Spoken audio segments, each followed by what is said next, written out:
नमस्कार, मैं हूं ब्रजेंद्र मिश्रा। आप देख रहे हैं न्यूज़ रैप ऑनलाइन।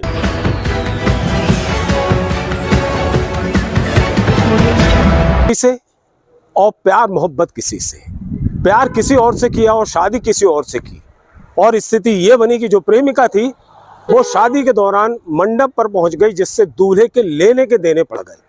ये बहुत दिलचस्प मामला है, इसको जरूर देखिए आप। एक लड़का जो दूल्हा था उसकी एक प्रेमिका थी जिससे 7-8 साल से उसका प्रेम प्रसंग चल रहा था, लेकिन और उस प्रेमिका से उसको एक बच्चा भी था। ये बात दूल्हे को मालूम थी, उसको प्रेमिका को मालूम थी, और वो लोग अपना जीवन बिता रहे थे। इसी बीच उस दूल्हे की शादी एक किसी और लड़की से लग जाती है, और दूल्हा चालाकी से वो अपनी प्रेमिका के बारे में और अपनी एक संतान की बात छुपा लेता है और उस होटल में जाकर शादी करने बैठ जाता है। बारात आ जाती है, मंडप सजा रहता है और सारे घराती बराती वहाँ एकजुट हो जाते हैं। इस बात की जानकारी प्रेमिका को कैसे लगती है, बड़ा दिलचस्प है।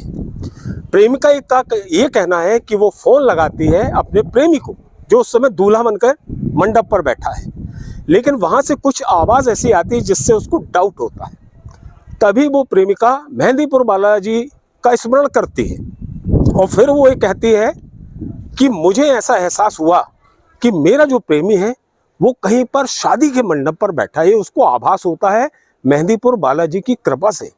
अब आप देखिए, जैसे ही आभास होता है तो वो किसी भी तरह जानकारी इकट्ठी करके उस होटल में पहुंच जाती है जहां उसका जो प्रेमी दूल्हा है वो शादी रचा रहा होता है। फिर क्या है, फिर वहां बमचक मच जाती है। वो लड़की बहुत विरोध करती है, घमासान सा छिड़ जाता, वहाँ हड़कंप मच जाता है और वो लड़की बहुत ज़्यादा परेशान हो जाती है। स्थिति ये होती है कि मंडप में 7 फेरे भी पड़ चुके होते हैं, लेकिन वो लड़की वहीं धरना धर के बैठ जाती है जो उसकी प्रेमिका है। सुनिए वो प्रेमिका पहले क्या बता रही है। अगर गुप्ता मेरे पति हैं। 8 साल पहले मतलब 5 साल पहले उनने मुझसे शादी की थी। 5 साल से हम उनके साथ रह रहे। तो उन्होंने मुझसे कल कहा कि मेहंदी घाटमपुर बालाजी में जा रहा हूँ और तुम प्रसाद खोआ बना लेना, मैं रात में पहुंच जाऊंगा 2 बजे। 8 बजे निकल गए थे, बोले मैं दिन में 1 बजे आ जाऊंगा वापसी। तो 12:30 बजे हमने उन्हें फोन लगाया रात में, तो वो कहने लगे कि अभी हम रास्ते में हैं। हमने गाने की आवाज आई, हम गाने की आवाज आ रही, बोले वो तो ऐसी आ ही रही हैगी और हम रास्ते में 2 बजे पहुंचेंगे। बाकी बात फिर जब हम सुबह जगह हमने प्रसाद बना के पूजा की, बालाजी से हमने अर्जी लगाई। इनका फोन 12:30 के बाद स्विच ऑफ हो गया। फोन स्विच ऑफ हो गया। बालाजी से मैंने अर्जी लगाई कि हे मेहंदी घाटमपुर बालाजी, अगर आप सच्चे हो तो आज हमारी अर्जी स्वीकार करना कि प्रभाकर जहाँ भी हो हमें पता लग जाए। बस हम पूजा में हमने ध्यान किया, उसके बाद हमें एकदम से अजीब से महसूस हुआ कि उनकी शादी हो रही। उसी टाइम हमने बच्चों को आटा रख दिया मार के, एक रोटी बच्चों को देके तुरंत मैं गई। कहाँ गई आप? लॉज कौन सी? आशीर्वाद लॉज में पहुंची, होटल वहाँ पे टैक्सी से। तो वहाँ पे मैंने देखा एक कमरे में लड़की, एक कमरे में मुझे। इनके घर वालों से सबसे पूछा तो वो कहने लगे कि हमें पता नहीं कहाँ आएंगे प्रभाकर। तो हमने देखा कि उनसे हमने कहा, उनको पकड़ के हमने कहा तुमने ऐसा क्यों किया हमारे साथ? तो वो हमसे कहने लगे कि हमने कुछ नहीं किया, मतलब हमने कुछ नहीं किया, हम तुम्हें नहीं जानते। हमने तुम हमारे पति हो। तो सब लोग कहने लगे तुम पागल हो, पागल हो, यहाँ से चली जाओ, यहाँ से भाग जाओ। तो सब लोग हमें मतलब उनकी दीदी वगैरह ढकेलने लगे, आँख में मतलब मारने लगे। किसने मारा आपको? उनकी दीदी ने मारा, मतलब मारने लगी हमें, बस भगाने लगे। फिर कहने लगे भाग जाओ। तो लड़की वाले थे, लड़की वालों ने मुझे बचाया। लड़की वाले कहने लगे क्या बात है बेटा, हमें बताओ। तो हम चिल्लाने लगे, रोने लगे। तो वो कहने लगे हम तुम्हें मारेंगे नहीं, हमें बता दो। गाड़ी में बैठा के उनने आराम से हमसे बात पूछी, बताई। फिर हमें यहाँ पे चौकी कोतवाली ले आए। तो यहाँ पर हम सब लोग बैठे हैं, अब उनको हम बुलवा रहे हैं तो वो आ नहीं रहे हैं। बस इतना आप लोगों से निवेदन है कि अभी वो कौन से आपसे संपर्क भी हो रहा था, उससे बातचीत हो रही थी, क्या बातचीत? उनसे हमारा संपर्क हो रहा था। मुझे बोल रहे थे कि ये वापस ले लो, तुमने जो एप्लीकेशन दिए वो वापस ले लो। तो हमने जो कहा हम वापस ले लेंगे, आप मुझसे आकर अभी कोर्ट मैरिज शादी कर लो। आज नहीं कर रहा तो अभी हमें घर रख लो। कोर्ट मैरिज नहीं की थी? कोर्ट मैरिज नहीं की थी। लगातार वो आपके साथ इतने दिन से रह रहा है, आपके साथ यौन शोषण भी करता रहा, क्या कुछ कहेंगे? काली माता के मंदिर से शादी की थी। उनका लड़का भी है एक प्रेम, ऐसा नहीं है कोई जबरदस्ती नहीं। उनका बेटा है एक प्रेम, वो 5 साल का। मेडिकल परीक्षण अगर होगा तो उसमें पुष्टि हो जाएगी उनका? हाँ, पुष्टि हो जाएगी, उनका लड़का है। दूसरी बात का है, वो मतलब जबरदस्ती नहीं, कोई हमसे प्रेम करते थे, वो भी हमसे प्रेम करते थे, तो प्रेम भाव से दोनों रहते। दूसरी शादी क्यों की? अब ये तो हम उनसे पूछेंगे बात कि क्यों की उन्होंने दो ऐसा। महिलाओं की जिंदगी बर्बाद की, इस पे क्या कहेंगे? जो इसमें ये कहेंगे उन्होंने जो गलत किया, उन्हें पहले हमें बता देना चाहिए था। नहीं करते वो शादी। चाहिए आपको प्रशासन द्वारा क्या न्याय की आशा मिली है?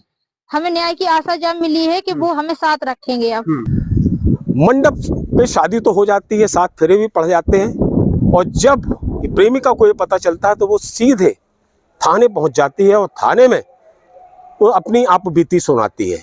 पुलिस उसकी बात को गंभीरता से सुनती है और इसी बीच ये पता चलता है कि उस प्रेमिका की तबीयत खराब हो जाती है, जिसकी वजह से उसे तत्काल उसी रात हॉस्पिटलाइज करना पड़ता है और वो हॉस्पिटल में भर्ती हो जाती है।